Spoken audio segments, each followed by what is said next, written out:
Policing is a job filled with risks, but some deaths are truly unforgettable. In this video, we're exploring the most tragic and haunting fatalities in law enforcement history. Stories of dangerous encounters, critical mistakes, and lives lost in the line of duty. Every case is supported by undeniable proof, making these moments as real as they are heartbreaking. Get ready to witness 1 hour of the worst deaths in the history of policing, with proof. In March 2022, Eastland County, Texas was ravaged by catastrophic wildfires that tore through the region, leaving a trail of destruction. These relentless blazes consumed dozens of structures, including cherished homes, vital businesses, and community buildings, displacing families and disrupting lives. Entire communities were forced to evacuate, fleeing the encroaching infernos that transformed their landscapes into scenes of devastation. The fires left a lasting impact on the region, underscoring the resilience and strength of those affected. Amid this crisis, Deputy Sergeant Barbara Fenley of the Eastland County Sheriff's Office was one of many law enforcement officers who bravely stepped up to assist with traffic control and evacuations, ensuring that residents could leave the danger zone safely and that emergency vehicles could access the affected areas. As multiple fire agencies battled the fire, Barbara set out to check on an older adult stuck in one of the affected areas. However, she never returned home to her family or called them to inform them of her whereabouts. Her family began to worry when she did not answer their phone calls and failed to show up. When they contacted dispatch, they were informed that her current location was unknown, although dispatch confirmed her last known destination. After the fire had been calmed down enough for a rescue search to be initiated, it was discovered that Barbara had been going door to door in the area, which was in the path of the wildfires. She had been attempting to notify other citizens to leave the area due to the encroaching flames and thick smoke. However, as she drove along a farm-to-market road near FM 2526, the visibility became dangerously low due to the thick smoke. At some point, she could no longer see the road ahead clearly. While navigating through the poor visibility, Barbara inadvertently drove off the road and into the wildfire, engulfing her car in flames. Her burnt body was later found in the vehicle by the rescue team and then taken to the morgue. Her family was also informed of the devastating loss. In honor of Barbara, the state governor ordered flags to be lowered to half-staff. He also appreciated her for her service, saying she gave her life in the service of others and loved her community. Meanwhile, tributes poured in from her loved ones and colleagues, with many remarking that she was passionate about her job and deeply loved helping people. Barbara was 51 years old at the time of her death. She began her law enforcement career in 2003 as a patrol officer for the city of Gorman, where she grew up. In January 2007, she was appointed Gorman's chief of police, a position she held until 2013. Afterward, she became a deputy for the Eastland County Sheriff's Office, working diligently as an officer in the courthouse until the tragic incident. During her memorial service at Myrtle Wilkes Community Center in Cisco, an estimated 1,500 to 2,000 people came to pay their last respects. Law enforcement officers around the state made up a significant portion of the crowd, reflecting how highly her colleagues regarded her. Since then, discussions have been raised about designating a section of FM 2526 in Eastland County as the Sergeant Barbara Fenley Memorial Highway to commemorate her sacrifice. Barbara was survived by her husband, 3 children, and 2 grandchildren. Just after 11 p.m. on August 15, 2019, police constables Andrew Harper and Andrew Shaw finished their shifts when Thames Valley Police received a 999 call. Harper and Shaw were actually on their way home. They didn't have to respond, but they decided to do it anyway. The call came from a property in Berkshire, UK. A burglary was underway. A group was trying to steal a 10,000-pound quad bike. The 2 police constables started driving to the location, hoping to stop the thieves and return the quad bike to its rightful owner. At 28 years old, Andrew Harper was a respected police constable. He was kind and selfless, doing everything in his power to help. Harper was newly married to the love of his life, Lissy, and was looking forward to their honeymoon in the Maldives later that month. He had no idea that responding to this call would forever change his and Lissy's lives. At about 11:28 p.m. that night, Police constables Andrew Harper and Andrew Shaw came across a Seat Toledo vehicle driving towards them on Admore Lane, a narrow street. They noticed straight away that the car was towing a quad bike. They also saw that one of the suspects was outside the vehicle, trying to unhitch the motorcycle, most likely because they wanted to ditch the Honda TRX 500 quad bike and quickly exit. It is possible that Harper and Shaw were surprised to see that the suspects were teenagers, but these weren't typical teenagers. They were thieves who had meticulously planned this burglary. Hours before, 19-year-old Henry Long and 18-year-olds Jesse Cole and Albert Bowers turned off their car's rear lights and taped over the number plate. They then drove to the quad bike's location, masked and armed with an axe and crowbars, ready to take out anyone in their way. But the quad bike owner saw the three teenagers taking it and roping its handlebars to the back of their vehicle. He was the one to make the call that police constables Andrew Harper and Andrew Shaw answered. Harper and Shaw now encountered the teenage suspects. They saw 18-year-old Cole unhitching the bike. Andrew Harper quickly got out of the police car and ran to the suspect's vehicle, trying to stop them from getting away. But Cole saw him and quickly dived through a passenger window. The rope they'd used to tow the quad bike was still attached to their car. In a cruel twist of fate, unwittingly, Andrew Harper stepped with both feet into the trailing tow strap, becoming essentially lassos to the suspect's vehicle. 19-year-old Henry Long, the trio's leader, was also the designated driver for this nefarious endeavor. He long sped off, driving at up to 60 miles per hour. Andrew Harper was trapped, swinging like a pendulum behind the speeding car. He was most likely rendered unconscious as soon as he hit the road, thus becoming unable to free himself from the rope. In the meantime, Andrew Shaw rushed to help Harper, but eventually lost sight of the suspect's car. But he did find Harper's stab vest in the road. After about a mile of being dragged behind the car at breakneck speed, Andrew Harper was disentangled from the moving vehicle. Some other colleagues found him on the road. His police uniform had been ripped and stripped from his body by the high-speed journey. Harper was dead, having suffered horrific injuries. His death came as a shock to his friends, family, and colleagues. But the shock only became more incredible when the three teenagers were eventually apprehended and brought to trial. Long, Cole, and Bowers were seen laughing and joking at the trial. Bowers even fell asleep as the prosecutor showed footage of Harper's demise. The prosecutor tried to show that the three suspects had intended to kill Andrew Harper by speeding off instead of stopping the vehicle.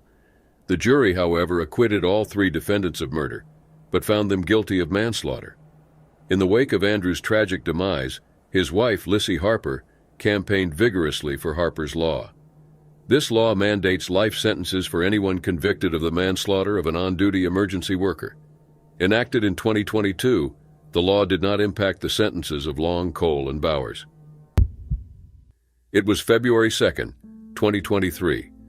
Julian Becerra, a Colorado officer with the Fountain Police Department, was on duty when he and multiple other officers were asked to assist the Department of Corrections in tracking down three carjacking suspects: 31-year-old Devin Bobian, 37-year-old Anthony Vallejos, and 28-year-old Denisha Pacheco. At 35 years old, Julian Becerra was a U.S. Air Force veteran who'd served with the Fountain Police Department for 4.5 years. Julian was assigned to the Patrol Division as a K-9 officer. He was experienced, having previously served with the El Paso County Sheriff's Office, first as a security technician and then as a deputy sheriff. Not only was Julian a brave and dedicated police officer, but he was also a proud father of two. He had a son and a daughter.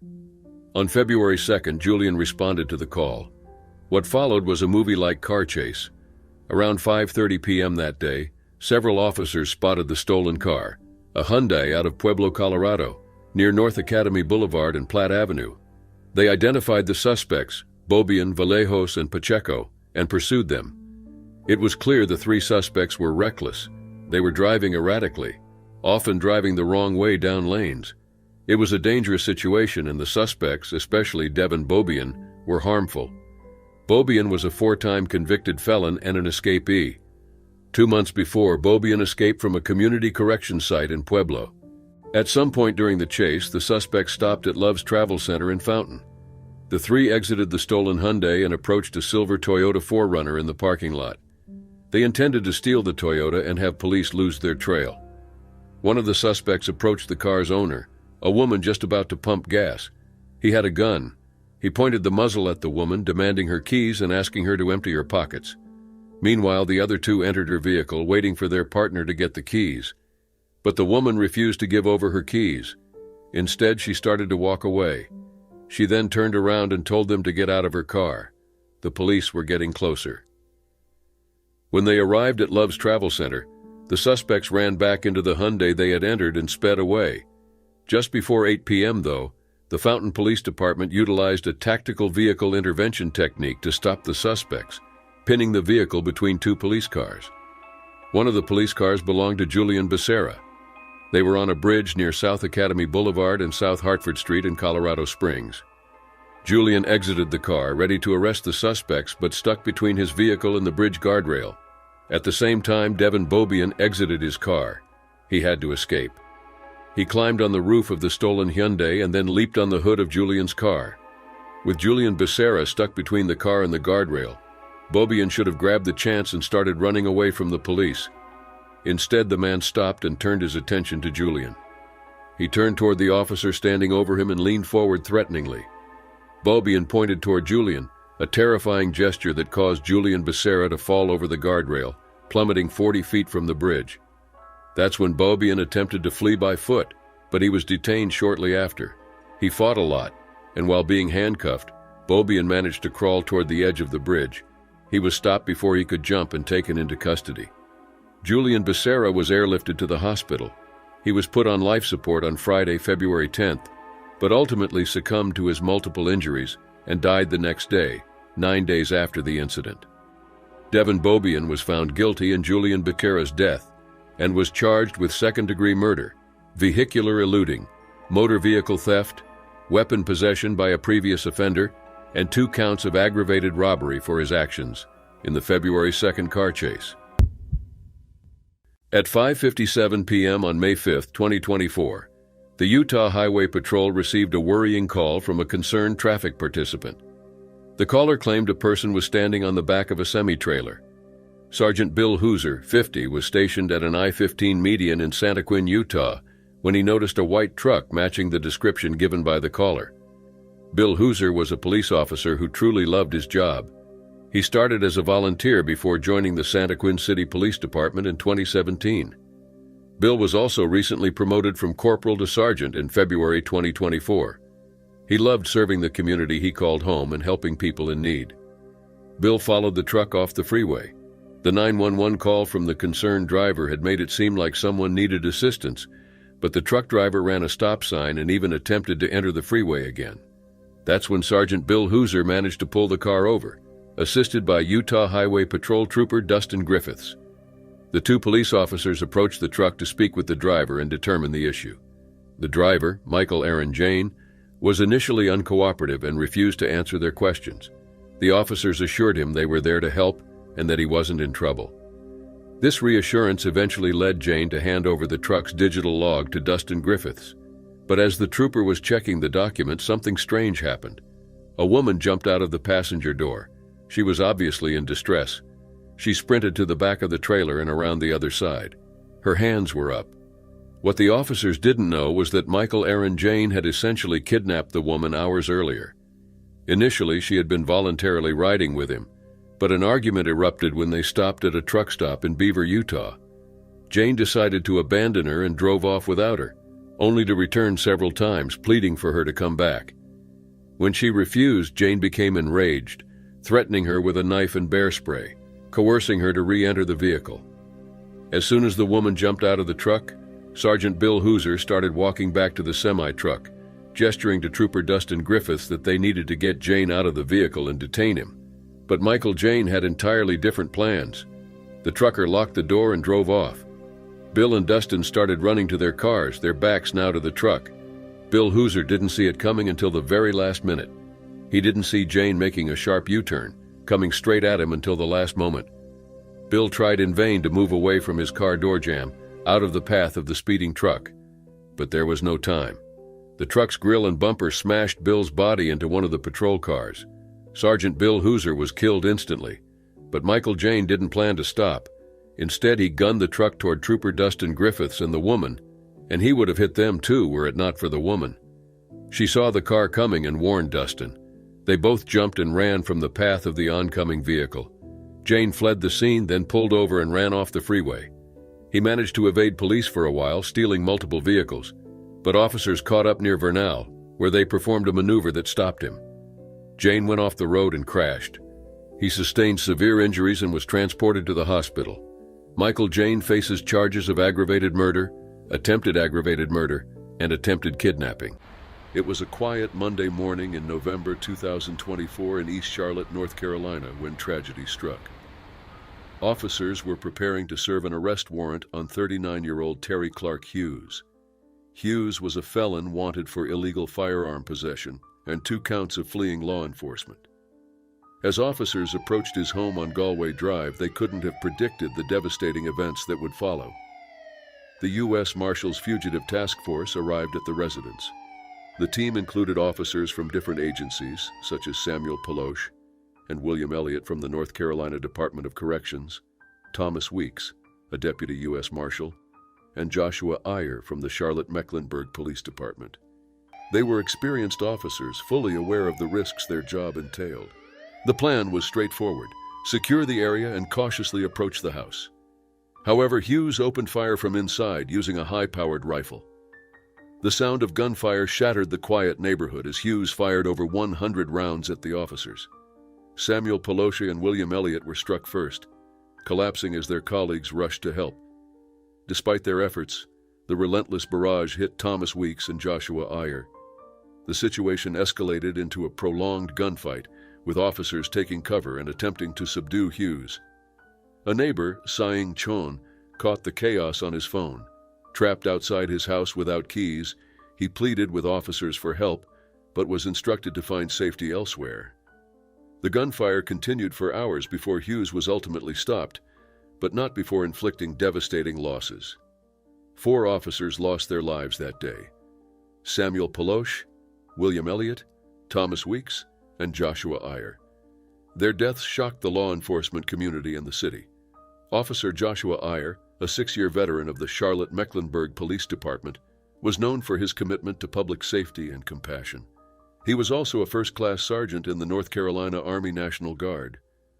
Iyer's loss was deeply felt, especially by his wife Ashley and their 3-year-old son Andrew. A memorial service at First Baptist Church in Uptown Charlotte honored Iyer's sacrifice. A horse-drawn carriage carried his body, and the streets were lined with community members waving flags. Inside, Ashley delivered a heartfelt speech, sharing memories of their life. Their son, Andrew, waved to a picture of his late father, a heartbreaking reminder of the personal loss behind the tragedy. The other fallen officers were remembered for their dedication and service. Samuel Peloche, a 14-year veteran, was part of the NCDAC Special Operations and Intelligence Unit and left behind a wife and 2 children. A 14-year veteran, William Elliott was known for his meticulous work and devotion to public safety. His wife and 1 child survived him. With 13 years in the U.S. Marshal Service, Thomas Weeks had previously served with Customs and Border Protection. He was a loving husband and father of 4. This tragic day marked one of the deadliest incidents for law enforcement since 2016. In total, 8 officers were shot, with several others injured. Among them were CMPD officers Chris Tolley, Michael Giglio, Jack Blowers, and Joshua Campbell, all of whom survived but faced physical and emotional recovery. Statesville Police Corporal Casey Hoover, part of the task force, was also injured but expected to recover fully. As the community mourned, questions arose about what led to such an extreme outcome. Could the events have been prevented? These questions remain as law enforcement agencies seek to improve safety measures for officers and the communities they protect. Peloche, Elliott, Weeks, and Iyer's sacrifices will not be forgotten. Their courage and dedication are a testament to their service, leaving behind a legacy of bravery and commitment that inspires their colleagues and loved ones. In 2024, in Washington, D.C., Wayne David, a 52-year-old police officer with the Metropolitan Police Department, was on duty. For over 25 years, he had dedicated his career to protecting the community, focusing on removing illegal firearms from the streets. That day, He was involved in an operation that would tragically be his last. Earlier that morning, officers noticed a man behaving suspiciously. The individual, later identified as 27-year-old Tyrell Lamont Bailey, was seen getting out of a vehicle and discarding a firearm into a storm drain before fleeing on a motorcycle. Officers from the Robbery Suppression Unit immediately began efforts to recover the weapon. Wayne David, known for his expertise in firearm retrieval, took charge of the task. While working carefully to retrieve the weapon from the drain, a tragic accident occurred. The firearm was discharged and Wayne was struck in the head. The scene quickly turned chaotic as his colleagues rushed to help him. He was transported to a nearby hospital, but despite their efforts, Wayne succumbed to his injuries. His passing shocked the city, and the D.C. Police Union soon confirmed his death. During a news conference, Executive Assistant Chief Jeffrey Carroll described Wayne as a true hero to the District of Columbia. Wayne's death triggered an extensive search for Tyrell Bailey, who had thrown the gun away. Authorities described Bailey as a man with long dreadlocks, last seen wearing a white t-shirt and blue shorts. The MPD released photos of him and announced a $60,000 reward for information leading to his arrest. The reward was a joint effort by the MPD, FBI, ATF, and the U.S. Marshals Service. As the community mourned Wayne's loss, tributes poured in from friends, family, and fellow officers. His fiancée, Kaliha Barber, was devastated as their plans to marry in April were tragically cut short. Barber reflected on her loss, describing how his laugh, smile, and hugs remained vivid in her memory, while she grappled with a sense of numbness that made the reality feel like a dream. Wayne's funeral was scheduled for September 12th at Fort Lincoln Cemetery, where his mother and siblings were also laid to rest. He left behind 2 children and a grieving city that deeply respected his years of service. After an intense week-long search, Tyrell Bailey turned himself in at the 7th District Police Station. He was charged with carrying a pistol without a license, though additional charges related to Wayne's death were under review. Court records revealed more about Bailey's actions and background. He had a history of firearm-related offenses and had previously served time for a 2017 case. On the day of the incident, Bailey fled the scene so quickly that he abandoned his shoes, later jumping onto a stranger's motorcycle. He claimed he had been robbed and needed help, convincing the motorcyclist to drop him off in Maryland. Unaware of Bailey's involvement, the motorcyclist only realized the truth after seeing news reports. At Wayne's funeral, D.C. Mayor Muriel Bowser and MPD Chief Pamela A. Smith honored his memory. A fellow officer described Wayne as the epitome of community policing, highlighting how he connected with young people. He even quizzed high school students at metro stations to ensure they stayed focused on their education. Wayne was also remembered at his church, National Community Church in Southeast D.C. Pastor Ernest Clover described him as a kind, approachable man with a big heart who made everyone feel at ease despite his badge and uniform. The investigation into Wayne's death continued, leaving unanswered questions about how such a tragedy could have been prevented. What if the firearm had been safely retrieved without incident? What if more robust measures were in place to prevent the circulation of illegal guns? Wayne David's passing is a lesson on the daily risks law enforcement officers face. It also underscores the importance of addressing the impact of illegal firearms on communities. As the city grieves and seeks justice, Wayne's legacy as a dedicated public servant remains a powerful call to action for a safer future. In February 2017, Eric Mumau, an 18-year veteran of the Nashville Metro Police Department, responded to an urgent dispatch from the Metro Emergency Communications Center. The call concerned Julie Glisson, a distressed woman in crisis located at the Peeler Park boat ramp near the Cumberland River. This scenario set the stage for a tense and potentially life-threatening situation, showcasing the bravery and dedication required of officers in the face of such emergencies. As expected, Eric and his colleague, Officer Nick Diamond, rushed to the location to save Julie before she could commit the act of taking her own life. Upon their arrival, they found her in the driver's seat of a car positioned precariously at the edge of the boat ramp with her foot on the brake. They immediately attempted to persuade her to leave the car and come with them. After a few minutes of back and forth, the driver's door opened, and they believed they had convinced Julie not to continue with her plan to end her life. However, at that moment, the car slipped out of the park and rolled into the water, as Julie shockingly decided to put the car into gear. The suddenness of the act caught Eric and Nick off guard, preventing them from reacting quickly enough. They both lost their footing and were pulled into the water by the car's weight as it sank. While Nick and Julie managed to swim back to shore quickly, Eric was carried further into the river, struggling against the cold water and challenging conditions. A third officer, Trent Craig, who witnessed the incident unfold, quickly ran along the riverbank for a short distance and jumped into the water to save Eric. However, he soon realized that the water was at neck level and frigid, with a strong current making it impossible to swim toward Eric. Faced with the danger to his own life, he was forced to make the difficult decision to get out of the water while Eric continued to drift further away. Minutes after Eric was no longer in sight, the Nashville Fire Department officers arrived and dispatched boats to search the river for him. Helicopters were also deployed to assist in the search efforts. Several hours later, a diver located Eric's body approximately 70 yards from the boat dock, confirming that he had drowned. Meanwhile, Officer Nick and Julie were rushed to a nearby medical center for treatment during the search for Eric. Both did not sustain any life-threatening injury during the incident. Within days, Nick was released, but Julie was booked in the county jail and placed under investigation. Ultimately, Julie was charged with aggravated vehicular homicide by intoxication alongside other charges. She pleaded guilty to the aggravated vehicular homicide charge and was subsequently handed a maximum penalty of 12 years in prison. Other charges were dropped while she was stripped of her driving license for 10 years. While Eric was alive, he was known for performing several heroic acts, including saving a baby inside a car that was hijacked from its father and rescuing an individual who was being attacked by a roommate wielding a sword. Over time, his actions earned him the department's Exemplary Service and Life-Saving Awards. Despite not being obligated to be on the night shift since he was a more senior officer, Eric would regularly volunteer for the change to help his colleagues.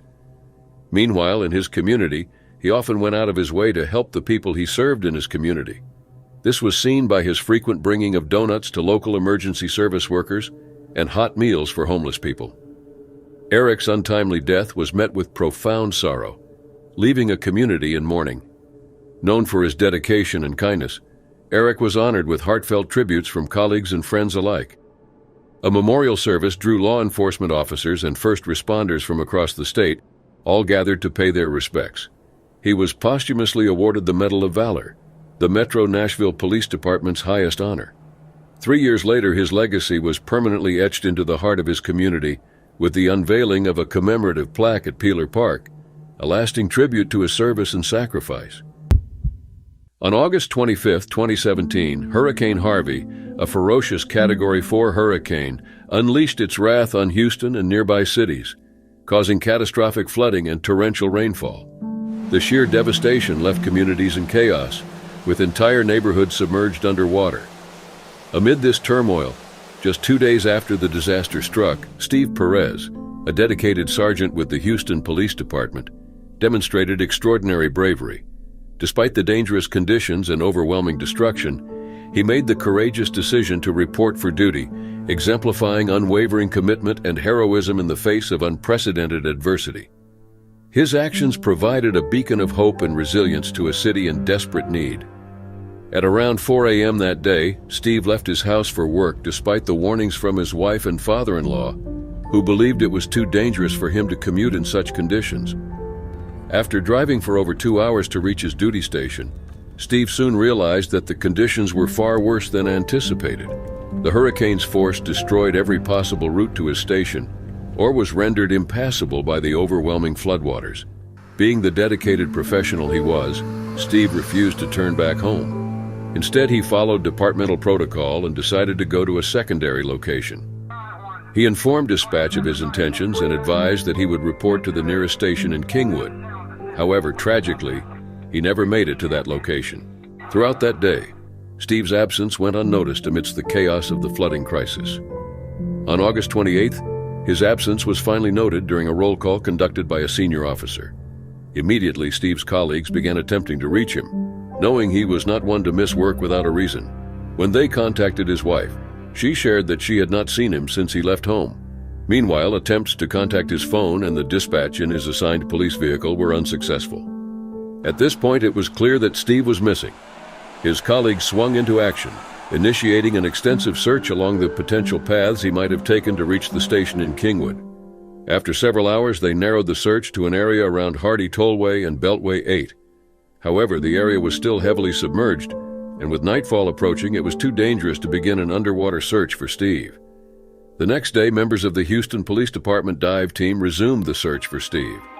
Ultimately, they located his body in a patrol car.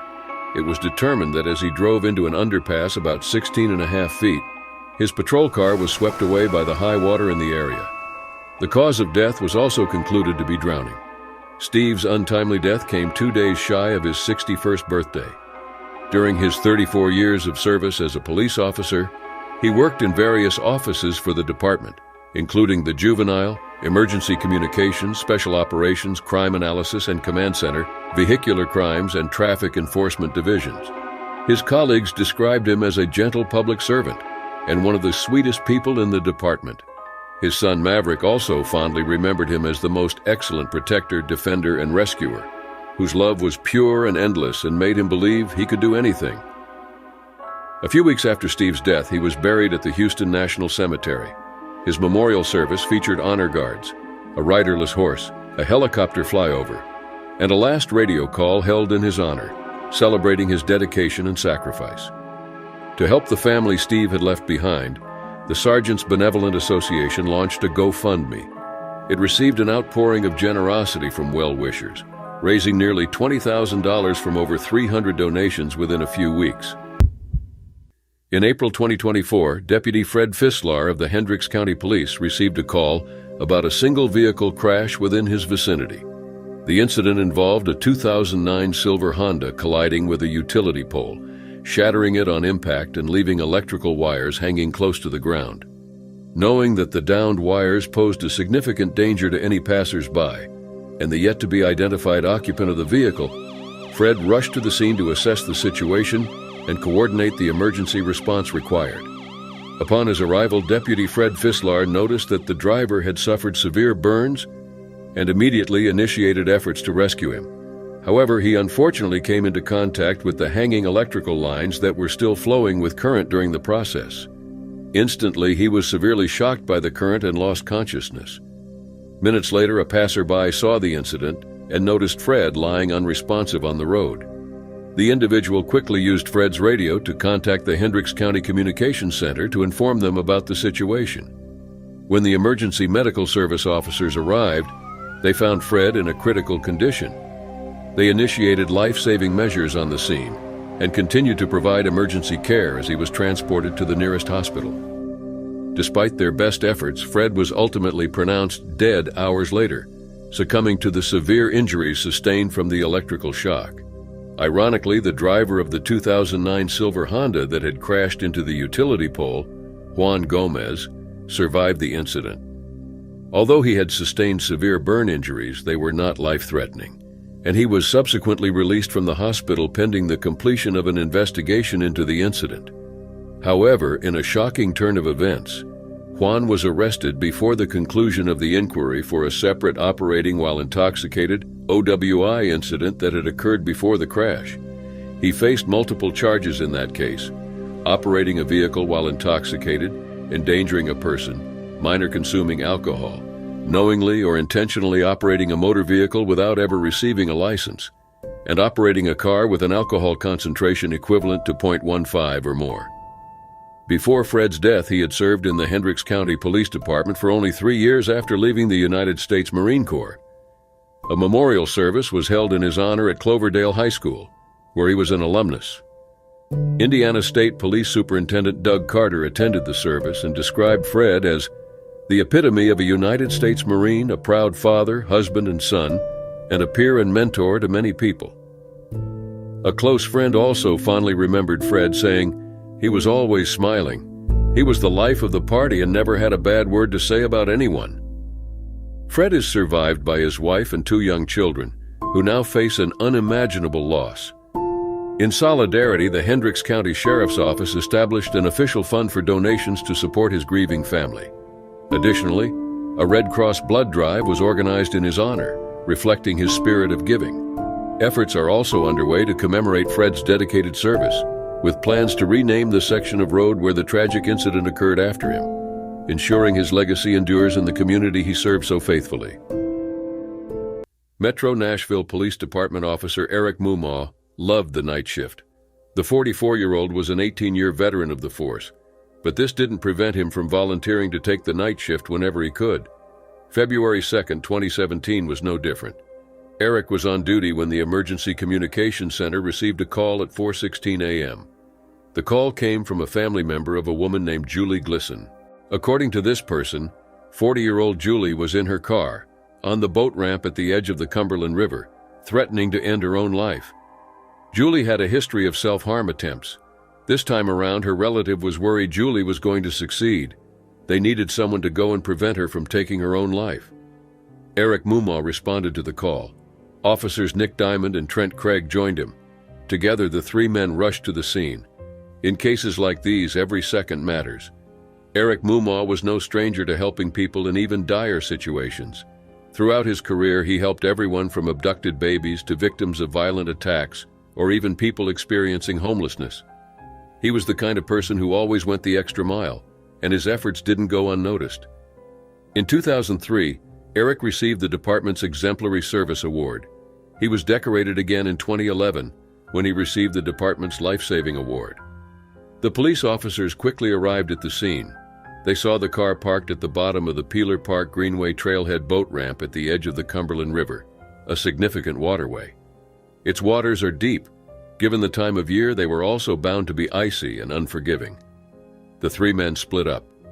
Officer Nick Diamond approached the car from the passenger side, while officers Eric Mumaw and Trent Craig came from the driver's side. 40-year-old Julie Glisson was sitting behind the wheel. They started talking to the woman, trying to get her to reconsider and leave the car. The situation was tense because the officer knew Julie could put the car into gear any time. They talked for about 10 minutes. Officer Trent Craig slowly reached in, trying to prevent Julie from putting the car into gear. Meanwhile, Eric Mumaw attempted to open the door because it seemed that Julie would get out of the car after all. That's when the car started moving, heading toward the icy waters of the Cumberland River. It all happened in a flash. As Eric Mumaw and Nick Diamond tried to grab the car, both men lost their balance. The vehicle started submerging, dragging the two men with it. The car and the ensuing powerful current pulled them further into the river. The water was indeed icy. It was mayhem. After a while, though, Nick Diamond somewhat regained control. He saw Eric struggling to stay above the water and drifting further into the river. Nick reached for Eric, but his grip wasn't firm enough. He lost it, and Eric drifted away. Meanwhile, Officer Trent Craig saw Eric getting carried away by the river. Trent ran along the riverbank. Then he spotted the top of Eric's head. Trent wasted no second, plunged into the cold water which came up to his neck. He tried to swim and reach Eric, but the cold and the extreme conditions overcame his body. Trent knew he had to escape the river to survive, so he did. Nick Diamond and Trent Craig called for help. Julie Glisson had managed to get out of the water sometime before. Eric Mumaw's body was recovered by a rescue dive team some 5 hours after he was swept away at 9 a.m. that morning. He was found less than 100 yards away from the boat ramp. Julie Glisson was charged with vehicular homicide by intoxication and pleaded guilty. She was sentenced to serve 12 years and barred from driving for 10 years. Eric Mumaw was not married and had no children. Family, friends, and colleagues mourned him, and hundreds of officers traveled from multiple states to attend his memorial. On August 24, 2023, Sergeant Graham Saville was at work. Graham, who began his policing career with the Metropolitan Police in 2013, joined Nottinghamshire Police in 2017. He was based at Newark Police Station and recently became a response sergeant. Graham, who was 46 years old and a father of two, loved his job. His wanting to make a difference was what led him to become a police officer in the first place. To those who knew him, family and colleagues alike, Graham was the epitome of what a police officer should be. He was empathetic, kind, funny, and compassionate. His peers greatly respected him because he loved helping and developing younger officers. He was the one who always ensured the team was coping with some of the more challenging incidents. That Thursday, just before 7 p.m., the Nottinghamshire Police received a call from a residential area in Balderton, one of the largest villages in Nottinghamshire, England. The call was made over concerns for a man's safety. Sergeant Graham Saville responded to the call. When he arrived at the scene, Graham noticed a man in distress. The man, who appeared younger than Graham, was on the railway line near Newark Northgate Station. He needed help, and being on the railway line made the situation even more stressful. Any approaching train was bound to become a problem, but Graham Saville was a dutiful police officer. He was also selfless and brave, ready to face any danger to save another person. Graham approached the man and tried to help him, but his attempt was cut short when he was struck by a train. People watched the highly traumatic incident in horror.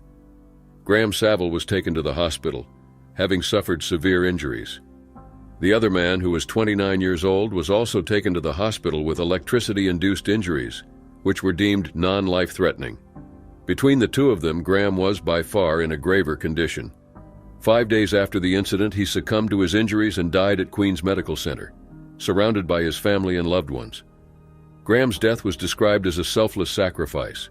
UK Prime Minister Rishi Sunak called his ultimate sacrifice a testament to his bravery. It was May 26, 2022, at the Los Angeles Police Academy in Elysian Park, a hub for training recruits and sharpening the skills of experienced officers.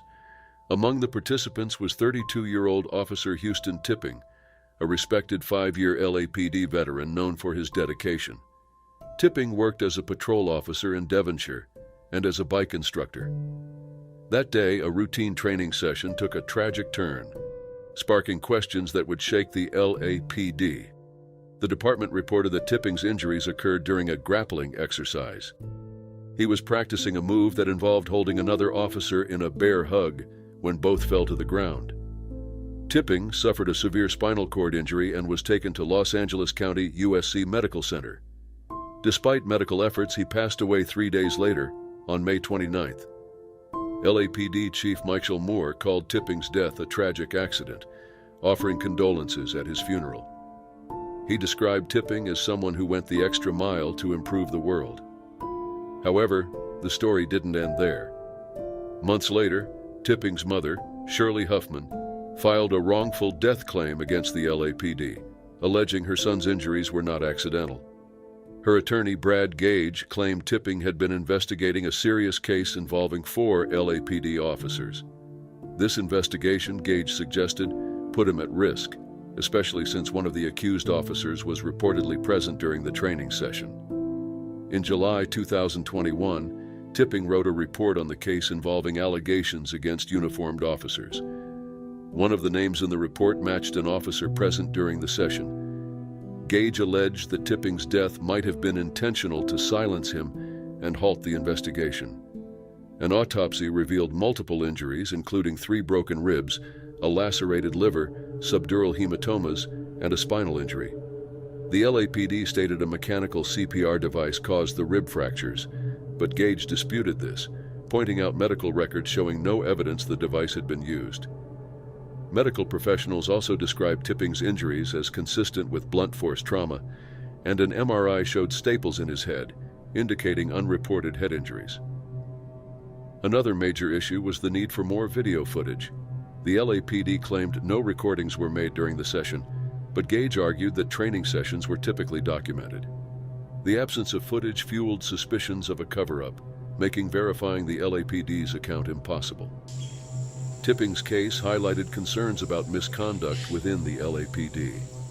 Gage referenced a culture of silence, where officers protected each other from accountability. This code of silence has been linked to past scandals in the department. Questions also arose about timing. If Tipping's investigation was progressing, could his findings have posed a threat to the accused officers? And if so, was the training session a way to harm or intimidate him? Huffman and her attorney pushed for an independent investigation, pointing to inconsistencies in the LAPD's narrative and the lack of evidence. Meanwhile, the department maintained that Tipping's death was an accident and initiated an internal review to improve training safety.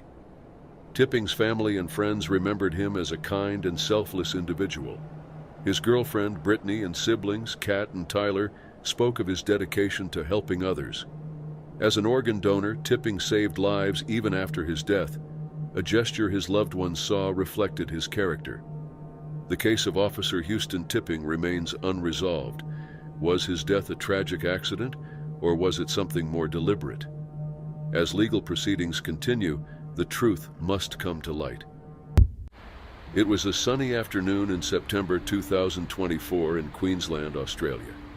Senior Sergeant Brendan Wiblin, a well-respected 58-year-old police officer, was participating in the annual Wall-to-Wall Ride for Remembrance. This charity event honors fallen police officers, and Brendan had been a devoted participant for years, riding in memory of his close friend, Detective Senior Constable Damien Leading, who tragically passed away in the line of duty in 2011. With 28 years of service in the Queensland Police, primarily on the Gold Coast, Brendan was known for his dedication, quick wit, and attention to detail. On this day, he joined hundreds of riders who had departed Brisbane, planning to end their journey in Canberra. The event brought together officers from across Australia to pay their respects. At around 3:20 p.m. near Glen Innes in New South Wales, tragedy struck.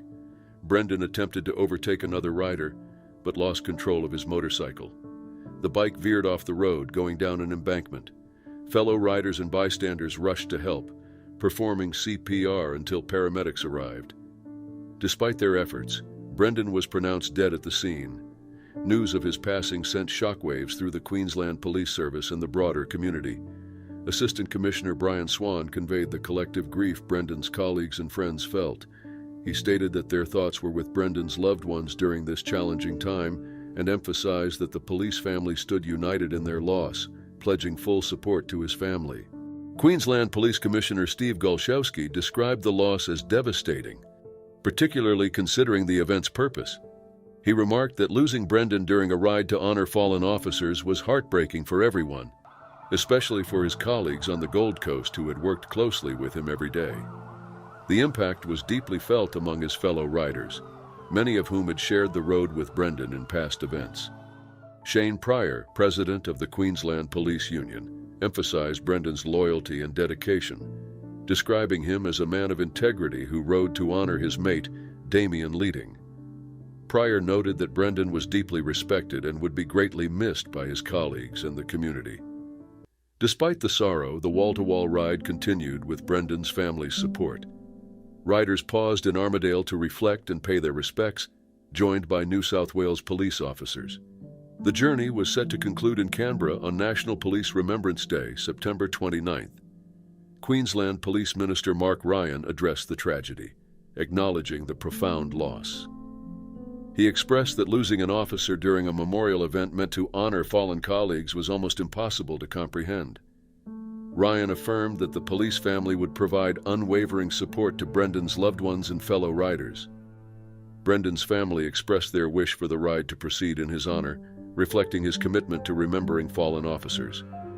His son Liam, who had accompanied him on previous rides, was deeply affected by his father's sudden passing. Tributes poured in from across the community. Bianca Stone, a Liberal candidate for the Gold Coast, shared her condolences on social media, describing Brendan as a great man who was always kind and ready for a laugh. She extended her sympathies to his family and the entire police force. Brendan's career was marked by exemplary service. During his 28 years with the police, he held numerous roles, including officer in charge at Southport Station and Central Patrol Group operations leader. As a longtime police union official, he advocated for his colleagues' well-being. Assistant Commissioner Swan remembered Brendan fondly, noting that his peers highly regarded him for his sharp wit and dedication. Swan emphasized that Brendan's service to the community would not be forgotten. Queensland Premier Stephen Miles expressed his sorrow over the loss of Senior Sergeant Brendan Wiblin during the wall-to-wall ride. On social media, he shared his devastation and highlighted Brendan's dedication to honoring others as a reflection of his character. The entire police force rallied to support Brendan's family and colleagues, standing united in grief over his passing. It was April 3, 2019 in Hampton, Maine. Benjamin Campbell, a 31-year-old Maine State Police detective, was on duty that morning. Known for his dedication and compassion, Campbell was deeply respected by colleagues and loved by his family. He married Hillary and had a 6-month-old son, Everett, who was the center of his world. That morning, icy roads made driving conditions hazardous. Around 7:30 a.m., Campbell noticed a vehicle that had skidded off Interstate 95. True to his nature, he stopped to assist, ensuring the driver's safety. Many others might have passed, but Campbell's instinct was to help. While standing outside his cruiser, tragedy struck. Two wheels came loose from a passing logging truck. One rolled harmlessly into the median, but the other hit Campbell. Emergency responders arrived quickly and did everything possible to save him, but Campbell was later pronounced dead at Northern Light Eastern Maine Medical Center. News of his passing spread quickly, shocking the community and the state. Governor Janet Mills expressed her condolences, describing the state as heartbroken over Detective Benjamin Campbell's death. She highlighted how his death underscored the everyday risks faced by law enforcement officers. Initially, Campbell's death was called an unfortunate accident. However, an investigation revealed that negligence contributed to the incident. The wheels that caused the accident had been improperly secured during a prior inspection. The inspector responsible received a 6-month suspension, but no criminal charges were filed against the trucking company or the inspector. Campbell had served with the Maine State Police for 9 years and was assigned to the polygraph unit. His colleagues described him as an optimistic and devoted officer who took pride in his work and family. His selflessness and commitment to helping others made him a role model. Thousands gathered to honor his memory at Campbell's funeral at the Cross Insurance Arena in Portland. Law enforcement agencies across the U.S. and Canada, including the Royal Canadian Mounted Police, attended the service. The ceremony reflected the profound loss felt by those who knew him. Maine State Police Chief Colonel John Coate spoke at the funeral, emphasizing Campbell's character.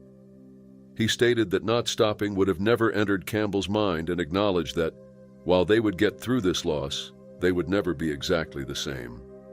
His remarks reflected the deep sorrow shared by Campbell's family and colleagues. Fellow officers remembered Campbell as someone who found joy in his work and inspired others with his positivity. One colleague, Terry James, reflected on his impact, stating that if anyone ever questioned doing what was right, they only needed to remember that Ben Campbell did it, which was reason enough to follow his example. Hillary Campbell, Benjamin's wife, delivered a heartfelt message at the service, expressing gratitude to the community for their support.